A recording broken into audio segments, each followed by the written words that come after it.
Okay, let's just stop here for 1 second. Who are you? Who are you? What are you? This is the question that a lot of people ask. Indeed, a lot of self-help books, everything is all about that, helping you to figure that out. But where are you today, right now? Who are you? What are you? Ask this question.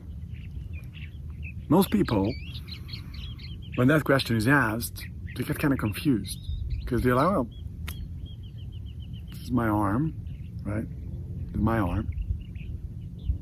But if I cut off this arm, I'm not gonna say I'm not me, right?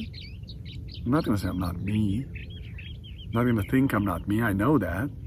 So I guess this is really not me, because without this, I'm still me. So this is probably the reason why every language, you say my arm. You don't say me arm or me. It's my arm. So what about your leg? What about your hair? So if you keep going like this, you get to a place to define, based on people, that most people consider me somewhere behind the eyes, in the middle of the head, somewhere in there. So that's me. Okay, cool. So that's me, that's you.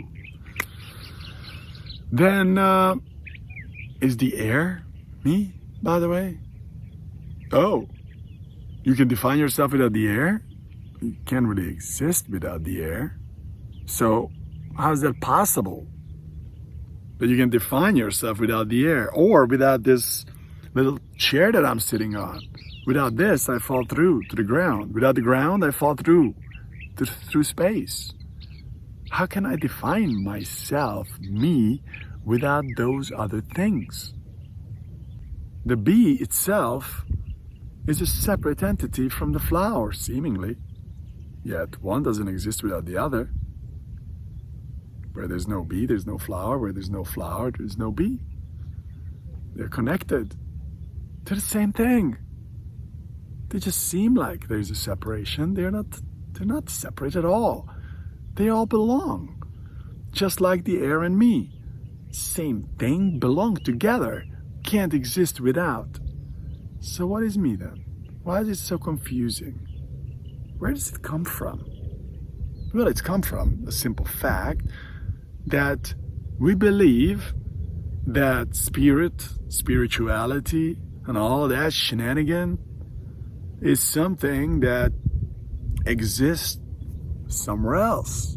This is what people believe who are religious or spiritual, that there is a spirit, right? Long time ago, people used to think differently. They believed that there was a spirit in every single thing, in this little stone, in every single thing. There was a spirit. And then we changed, and we gave names. We created gods for everything. The God for the sky, God for the ocean, God for plants, blah, blah, blah. So we separated from matter, the spirit. So we dealt with it that way. And then there were some civilizations that took it further, grabbed all the gods, they molded them into one, and they said, that's the God, out of here, go to heaven. Now we created a really far separation between planet and the spirituality, the matter and spirituality. That huge separation itself. And then there were some people came around and they said, that's idiotic. It makes no sense. Whatever the church is doing is ludicrous. It doesn't add up. I'm looking into my telescope, and I see that whatever the church is selling doesn't add up. There ain't any kind of guy sitting on a cloud anywhere. These guys are worshiping this human-like figure, saying this is God. Doesn't add up. Doesn't add up. Science came around and then said, we don't need this spiritual shenanigan. We have matter right here. We can deal with that. We have physics, we have mathematics, we have biology, we have chemistry. We can explain it all that way. The scientifically oriented civilization doesn't give a damn about the spiritual aspect of anything. They don't need it. Well, maybe we do. Because if you create such a separation, you think that the ocean and nature and the air is not you because you're separated, right? You are separated, but it is you. So get with it. People in high power understand you is just an idea of an illusion. It's an illusion. The separation is an illusion. Stop for a second. Sit on your comfortable chair. Think about it. It's an illusion. It's an idea. The problems come from people believing that they're thinking about the idea of existence as opposed to existence itself. And that is complicated. I do understand.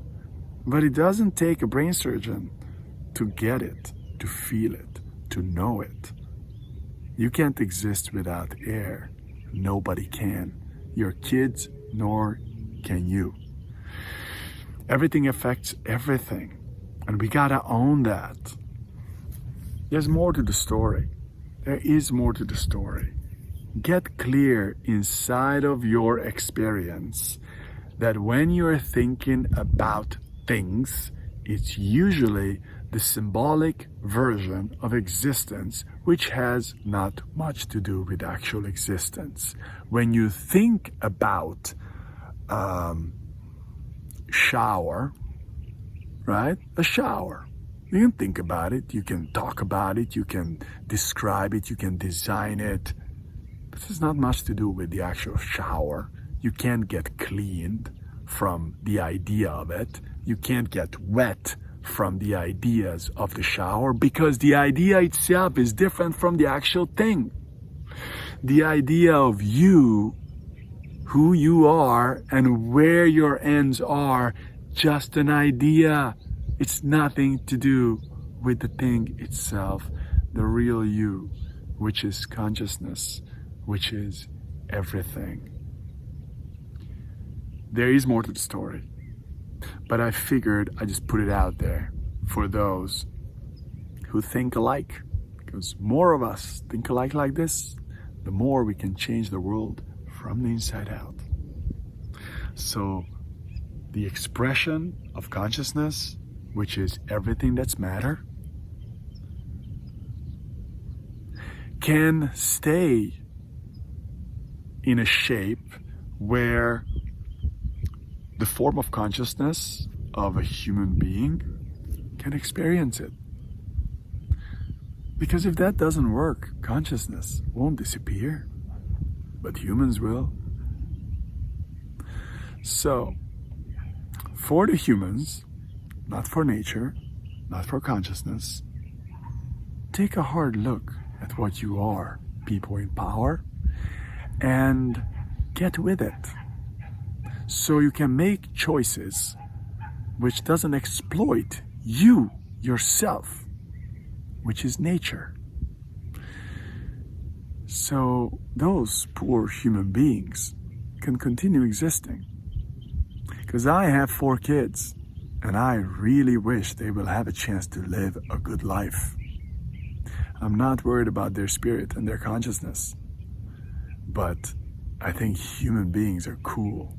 I think we brought so many new and interesting things into existence, which allows consciousness itself to reflect on these new experiences that those new gadgets brought. Humans are cool, so let's keep them here. Let's keep us here.